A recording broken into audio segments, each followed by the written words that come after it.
I'm following you. I'm just coming down. Sit on the pillow, babe. Sit your bum on the pillow. The bigger one. The one there, the other one.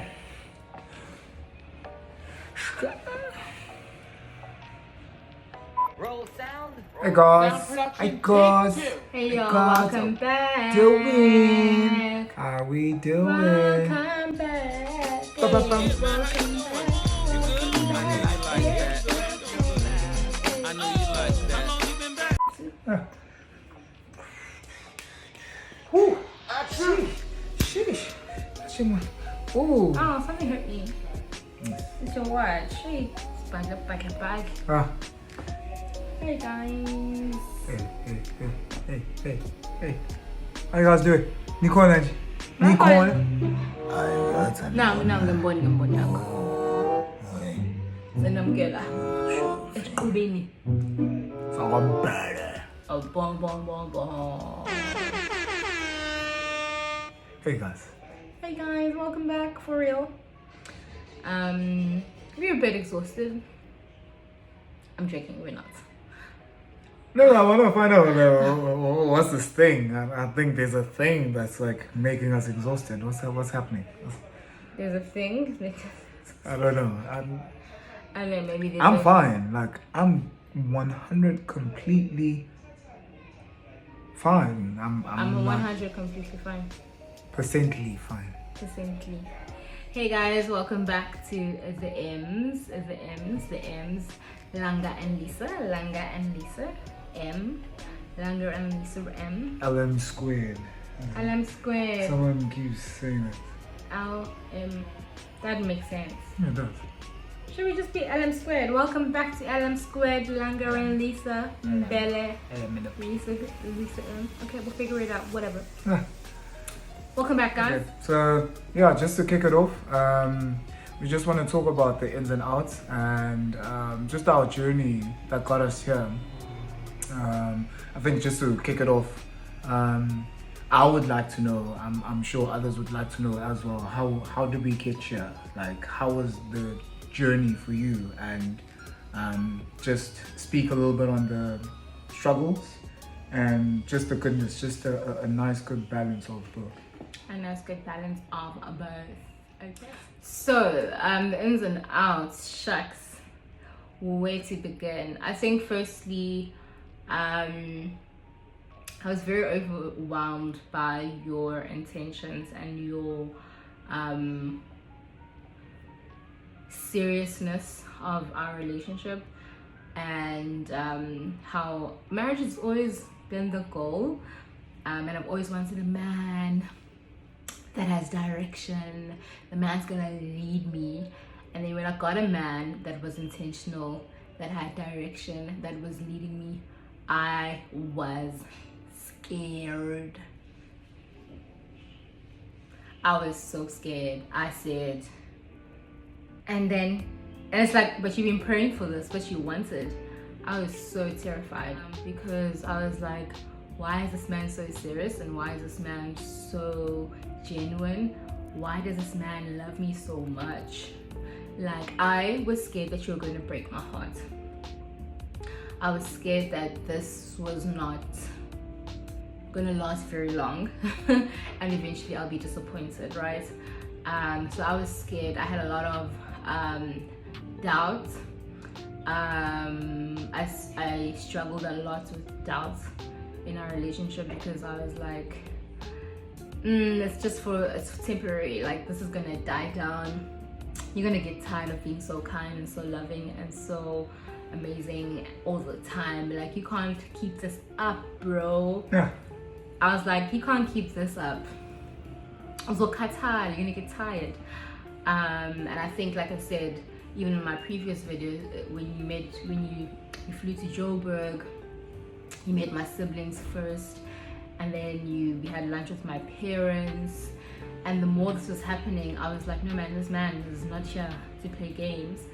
And I think that seriousness and being so driven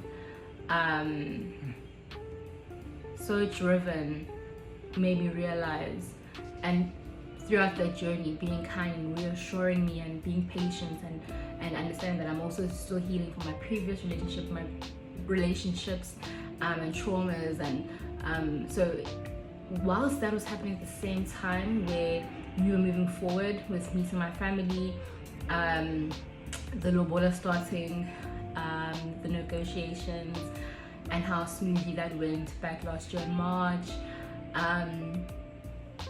and just throughout the year, as much as things were moving forward so well, I think you were very much reassuring the whole time consistently, and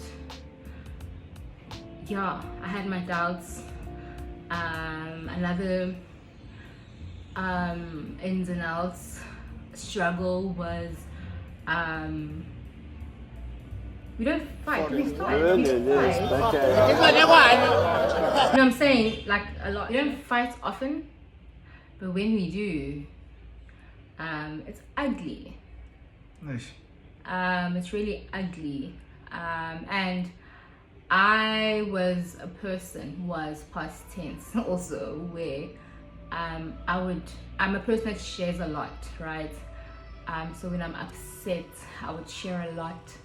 I think a situation would be ugly, but then I would share a lot as well, and then everyone would be like, oh, that's so ugly, and just like magnify it, and not take away from its ugliness. And obviously they're coming from a place of love and support for me, but it would just be this massive thing. But yeah, when we struggle would definitely be when we fight, where we are so filled with hope, but then when you fight you just become so hopeless, and I think we become so defeated, and then both our insecurities come out, and it's not nice. Yeah, it's not nice. And then you're like, what am I getting myself into? If we're gonna fight and it's gonna be so ugly, and one of us is gonna leave, you know, or just speak horrible words. You know, you get taught that, you know, when you're angry, count to 10, breathe in, breathe out, take a walk.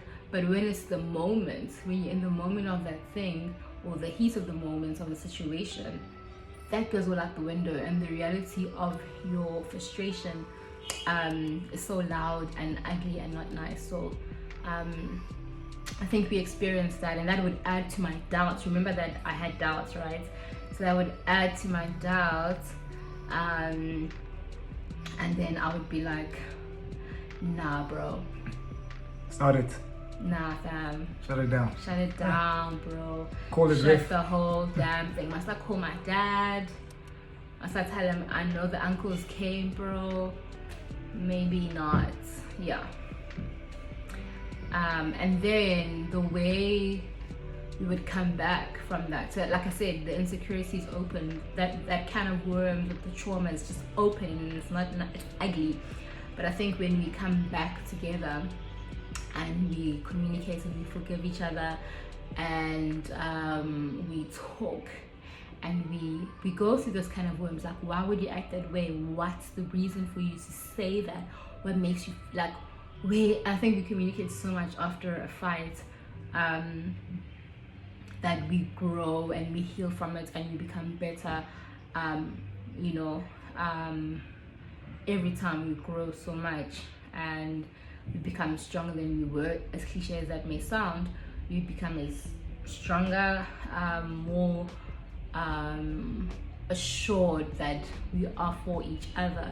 Like, as much as we may fight, but we will fight for each other as well. I think just to start off from the few points that you raised about just the insecurities, the fighting, just the uncomfortable situations that a person is thrown in. I think those are the spaces and those are the places where you can actually figure out for yourself whether this person is worth fighting for, whether this person is worth staying and sticking around with or for. We see a lot of situations where women especially get abused, whether it's verbal, psychological, mental, emotional, and they stick around. And a lot of the times we stick too much to the negative aspect of the abuse, but we don't look at why the person is actually staying behind. And if you were to actually look at those reasons as to why the person chooses to stay behind, it might just be a commitment that they made, that I'm going to stay and stick with this person no matter what. And I feel like this kind of scratching, Jay. I'm being natural. It's fine. I can stretch. That's like... we don't look at those reasons, and we've become a society that has stuck so much into what's not working, and we don't want to enhance what is working, what can actually contribute towards changing a person. I'm not gonna run away from the fact that sometimes you can be sucked into a situation that is like abuse, that is just horrible, that a person should walk away from. But we don't want to learn from those situations where you think about what makes a person be able to have that much resistance from moving away from this person that they claim to love. And we talk a lot about if you love a person, you wouldn't abuse them, you wouldn't do this, you wouldn't do that. But with us, as she's saying, like, there's so many things that we have gone through, so many things that we have said, so many things that we have done that go against the fact that we love each other. And we didn't come back and say that, hey, is your action is it proving that you love the person? What are your actions doing? But we just focus a lot on what's actually working, and realizing that we all have experiences, past experiences, traumas. We have things that we haven't dealt with, and you have to go into the deep end in order for you to realize that, like, hey, maybe I might not be the one that's actually at fault. It might be the person, because of how they are responding to this current situation from what they experienced before. They're not responding to right here, right now. They're responding from another thing that they went through, another thing that they experienced. So now bringing that into the current situation, a person will sometimes be shocked as to why are you so shocked? Why are you so surprised? Why is this such a big deal for you? But you don't understand what the person has gone through. And that's why communication is important, where you are able to go through these dark places and deep waters and be able to help each other and navigate through these difficult things. And again, it's just communicating and trusting that the person is there for you, the person loves you, the person cares about you, and enhancing those elements, those things, because a lot of the times we are unaware. I mean, in our ins and outs, in our developing to where we are today, there are a lot of things that I didn't know about myself. And it's because I didn't push myself hard enough in my previous relationships to actually realize that, like, hey, you actually have a trauma, you actually have a communication problem, you actually have a lack in a few areas, in a few places. And it's important for a person to be able to admit that, hey, maybe I am wrong. Just take a step. When you are angry, a lot of the times you want to point the finger, like you tell your friends, oh, the person did this, they said this, and all of that.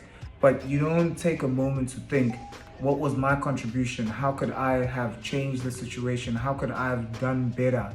And that's where I feel like God has really helped us in this area, because when we first began, the reason why we had those doubts, the reason why it was easy for us to even think that we can leave, is because we didn't think that we had the capability of being able to see it through. But it's grace, literally it's grace, because in things that were done, in things that were bad, in things that were expressed, that a person would say, nope, this is where I shut it down. This is where I shut it down.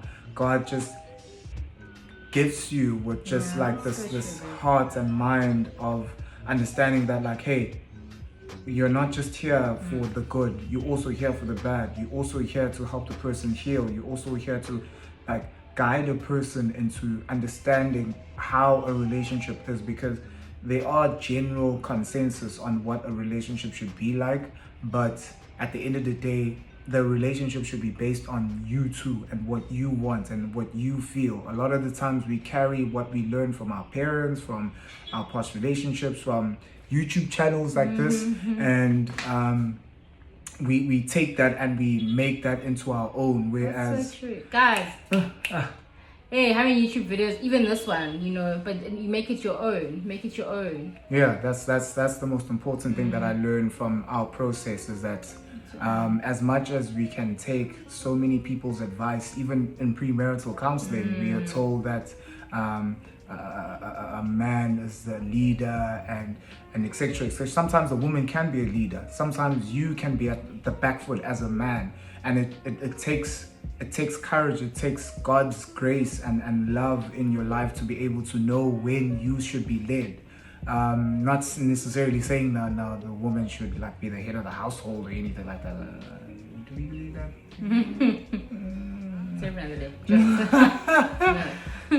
But I'm just saying that with regards to just sometimes in places where you are weak as a man, in places where you don't know, it's okay to let her take charge, because it's equality. That's what we're fighting for. That's why we have the feminist movements, to have equality, not to look down on people, not to raise the one's level and decrease the one. No, we want to put everyone at the same place, at the same level, because at the end of the day, when God looks at us, he looks at us the same. He doesn't look at the man only and says, yeah, well, you have more responsibility than the woman. No, we have equal responsibility, just differently in our genders, and who you are as a woman, who I am as a man. So I can't take your natural responsibility, if I can put it that way, of being a mother and having a child.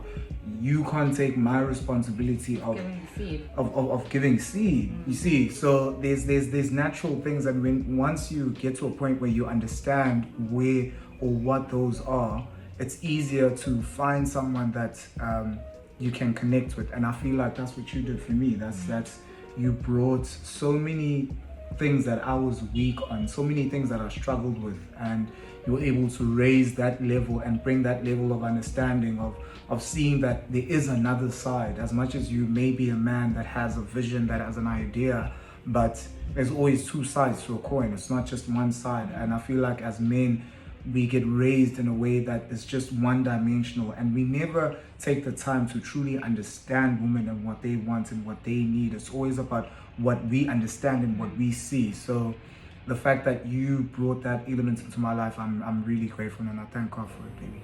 Oh, babe. Yeah, thank you guys for joining us in this episode. We look forward to coming to you guys with new content and just sharing that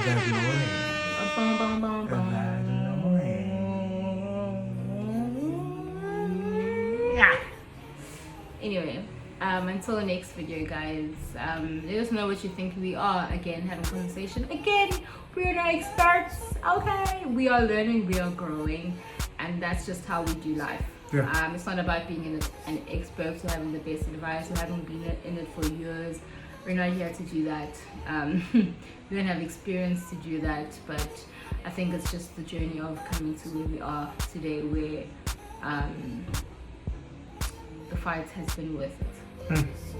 Amen. Okay. Okay. Bye. Bye. Yeah, so we just wanted to talk about how we got here, the ins and outs, the struggles, just challenges, the goodness that we faced, and yeah, just to kick it off, maybe you can just give us a little bit of insight, babe, on how we got here. How did we get here, baby?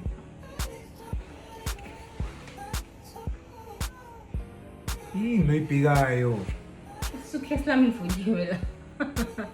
It's okay. Wait. Didi. Wait. Didi. That's a tray. And then there's my marine skirt there, my black bag. Oh, babe. I'm joking, okay, it's fine, bro. Oh. Okay. How?